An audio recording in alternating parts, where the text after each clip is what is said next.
Good afternoon. Welcome to the noon briefing. Happy Friday. I'd like to start off with a trip announcement. The Secretary-General will visit Moscow in the Russian Federation on April 25th. He will have a working meeting and lunch with Foreign Minister Sergey Lavrov.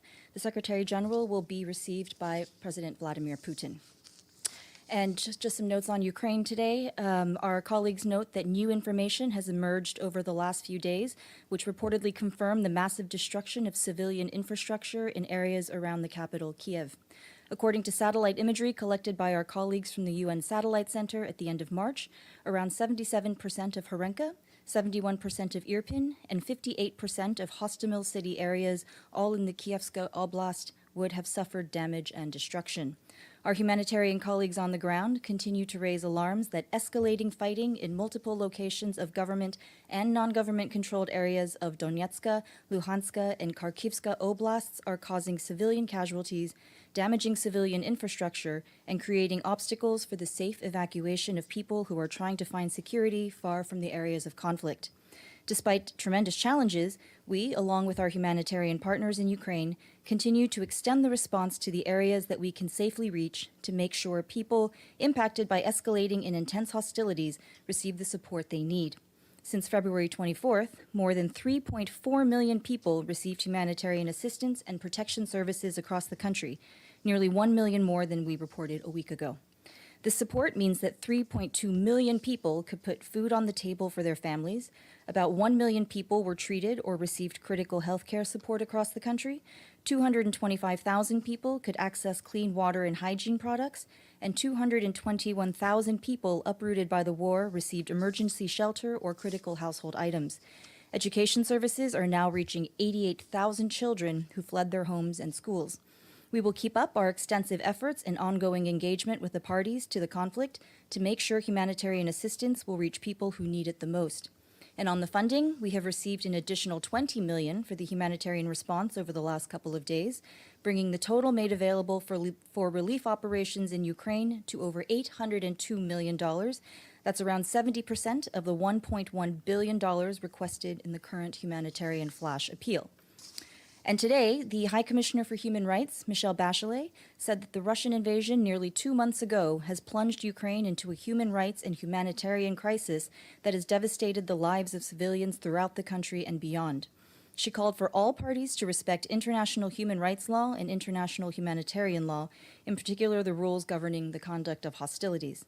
The UN Human Rights Office noted that Russian armed forces have indiscriminately shelled and bombed populated areas, killing civilians and wrecking hospitals, schools, and other civilian infrastructure, actions that may amount to war crimes. The UN Human Rights Monitoring Mission in Ukraine has also documented what appears to be the use of weapons with indiscriminate effects, causing civilian casualties and damage to civilian objects by Ukrainian armed forces in the east of the country. Ms. Bachelet said that the Human Rights Office work to date has detailed a horror story of violations perpetrated against civilians. She emphasized that first and foremost, the senseless war must stop. And moving to Afghanistan, the UN Deputy Special Representative of the Secretary-General and Humanitarian Coordinator for Afghanistan, Mr. Ramiz Al-Akbarov, has expressed his deep sorrow over this afternoon's attack in Kunduz province. According to initial reports, an explosion tore through Maulawi Sikandar Mosque in the Imam Sahib district in northern Kunduz as worshippers gathered for Friday afternoon prayers. Mr. Al-Akbarov condemns this attack, the second in Kunduz province in as many days, and said that this week's tragic events are a painful reminder of the insecurity and dangers facing the Afghan people daily. Also today, as you have seen in a statement, the Secretary-General condemned the multiple attacks yesterday in the country, including on the Sayyid Dokan Mosque in Mazar-e-Sharif during prayers. He extended his deepest condolences to the families of the victims and wishes a swift recovery to those injured. The Secretary-General stressed that attacks against civilians and civilian objects, including mosques, are strictly prohibited under international humanitarian law. And turning to Somalia, as the drought there continues to deteriorate, the country faces the risk of famine in 6 areas through June. Our humanitarian colleagues say factors such as the forecasted failure of the April to June rainy season and a continued rise in food prices are increasing the risk of famine in these areas. The number of people affected by extreme drought in Somalia has risen from 4.9 million in March to 6.1 million in April. with close to 760,000 people displaced from their homes in search of water, food, and pasture. Hunger is rising, with more than 6 million Somalis now facing severe food shortages from April through mid-2022. Acute malnutrition in children is also on the rise, reaching catastrophic levels in some districts in southern Somalia. Some 1.4 million children face acute malnutrition this year, and 45 out of 74 districts have global acute malnutrition rates above 15%. The drought has also disrupted school attendance for 1.4 million children in Somalia. Lack of access to timely and adequate health care and insufficient access to clean water, food, and nutrition have contributed to a spike in preventable diseases. We and our humanitarian partners, in collaboration with the authorities and local communities, are refocusing our response to prioritize famine prevention in the areas at risk. 5 years ago, a similar strategy, coupled with scaled-up humanitarian assistance, averted famine in Somalia. Since January, our humanitarian partners have reached nearly 2.6 million people in the country with life-saving assistance, including cash assistance and vouchers. As of today, the 2022 Humanitarian Response Plan for Somalia has received $66.7 million, which is just 4.6% of the $1.5 billion we need. A week ago, the Central Emergency Response Fund allocated $14 million for the response, while the Somalia Humanitarian Fund allocated $20 million. This drought risks becoming one of the worst climate-induced emergencies in the Horn of Africa's recent history. If this season's rains fail, it would be the first time in 40 years the region has experienced 4 successive poor rainy seasons. This is one of the most severe La Niña-induced droughts in recent memory in the Horn of Africa, leaving 15 to 16 million people across Somalia, Kenya, and Ethiopia facing high levels of acute hunger. And today is International Mother Earth Day. In his message, the Secretary-General said that today is a chance to reflect on how humanity has been treating our planet, adding that the truth is we have been poor custodians of our fragile home. Climate disruption, biodiversity loss, and pollution are threatening the well-being and survival of millions of people around the world, he warned, but added that there's still hope. We have proven that together we can tackle monumental challenges, he said, and he called on leaders gathering in June at the Stockholm Plus 50 meeting in Sweden to bring the ambition and action needed to address our triple planetary emergency. Also related to the environment, today the UN Human Rights Office and the UN Environment Program expressed grave concern over the arrest, detention, and sentencing of 4 environmental human rights defenders in Viet Nam on charges of tax evasion. Since June last year, 4 environmental human rights defenders were accused of not paying income taxes and sentenced to 5 years in prison. The UN Human Rights Office and UNEP urged Vietnamese authorities to ensure that environmental advocates and civil society organizations working on the environment operate freely and without fear and intimidation. They also called for concrete steps to stop the use of legislation to hinder the ability of environmental human rights defenders to do their work. There's more information on this online. And in the Philippines, our UN team, led by Resident Coordinator Gustavo Gonzalez, continues ramping up support to authorities to address COVID-19. We're supporting local health authorities with oxygen concentrators, rapid antigen test kits, and other medical supplies. Nearly 74 million doses of vaccine landed in the country through COVAX, and as of today, 67 million people, and that's over 66% of the target population, are fully vaccinated. The World Health Organization has been working closely with local health authorities to reach vulnerable populations who are not yet vaccinated. And for its part, UNICEF and their partners continue focusing on prevention and vaccination campaigns across the country. Some 5.4 million people have been reached with COVID-19 messages through various channels and community-level approaches. And on Monday, our guest at the noon briefing will be the President of the Economic and Social Council, Colin Vixen Kelapile, who will hold a press briefing in this room on the upcoming Financing for Development Forum and the High-Level Political Forum on Sustainable Development. Also on Monday at 1:15, there will be a press briefing on the UN Permanent Forum on Indigenous Peoples. The speakers will be Dario José Mejía Montalvo, the chair-elect of the UN Permanent Forum on Indigenous Issues and the leader of the National Indigenous Organization of Colombia, as well as Roseanne Archibald, the national chief of the Assembly of First Nations. And we also have a few international days this weekend. Tomorrow is World Book and Copyright Day, English Language Day, and Spanish Language Day. And Sunday is the International Day of Multilateralism and Diplomacy for Peace, and it is also the first day of World Immunization Week. And lastly, it is somewhat ironic that I should be briefing on the day that Japan pays its dues in full for 2022. So it's always nice to end the briefing with some good news, and we say arigatou gozaimasu. So this payment takes us up to 87 fully paid up member states. And that is it from me. Margaret Bashir. Thank you, Ari Kaneko. Ari, good news on the Secretary General's trip. What more can you tell us about the agenda while he's going to be in Moscow? And can you tell us if he's also scheduled a visit to Kyiv? Because the letters went to both countries. And any updates on the ceasefire request? Sure. Your first question, for now, all we have on the agenda is his working lunch and meeting with the foreign minister, and then his reception later on the same day by President Putin. As he said in his letters to both presidents, he hopes to talk about what can be done to bring peace to Ukraine urgently, and the future of multilateralism, as both countries are founding members of the United Nations.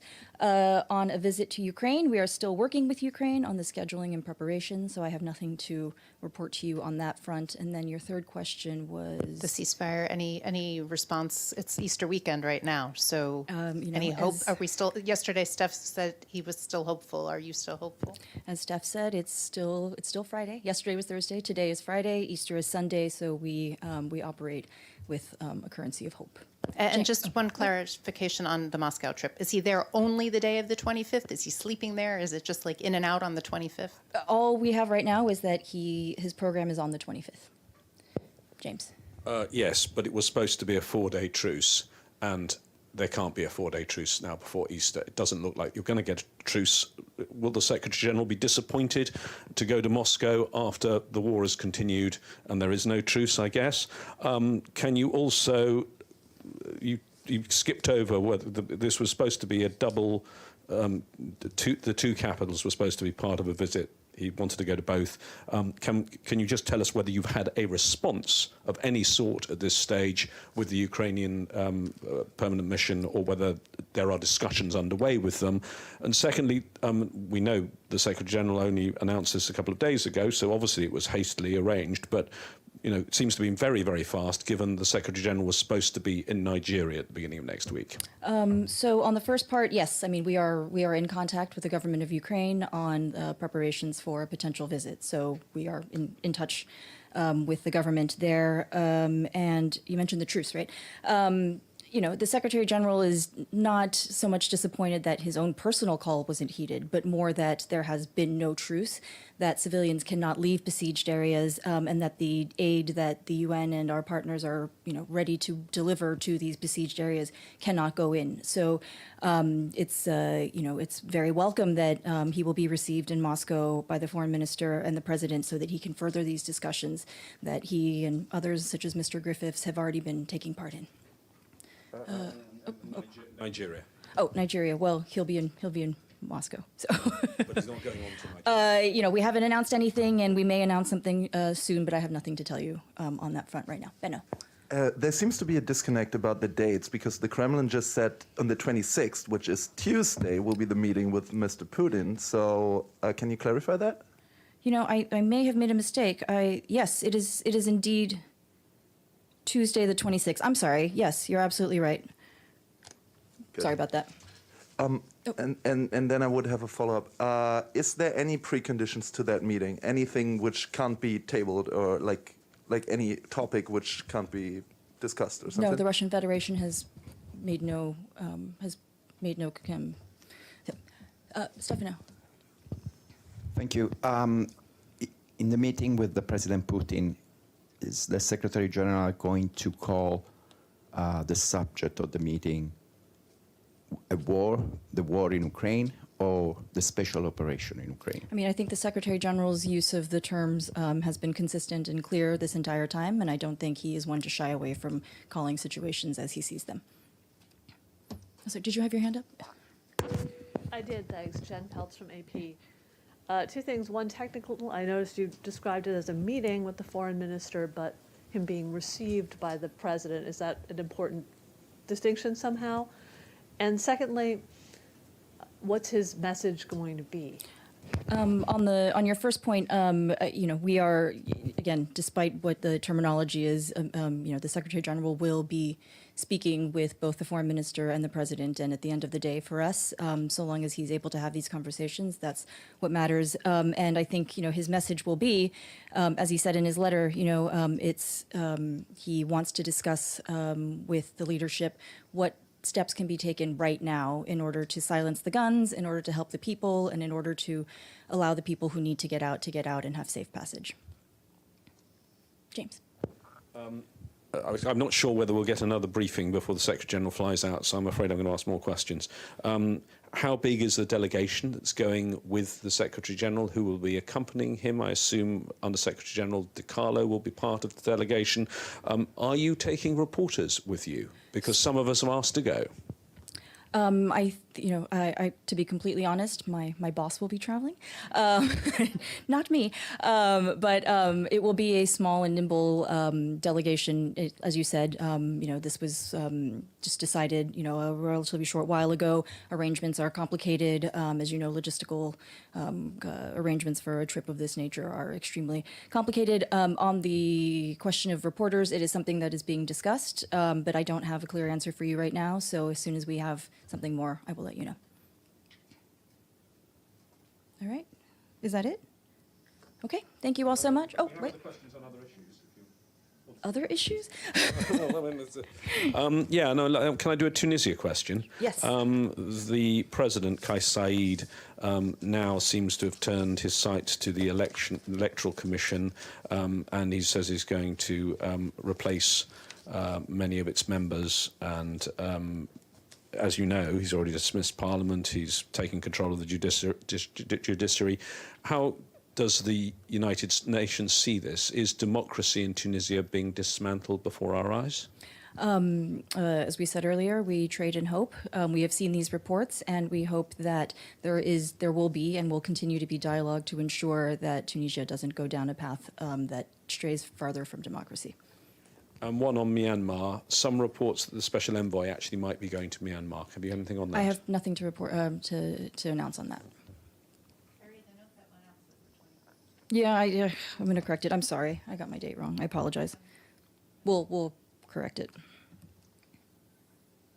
Okay. Anything else? All right. I apologize again about the date. Have a good weekend.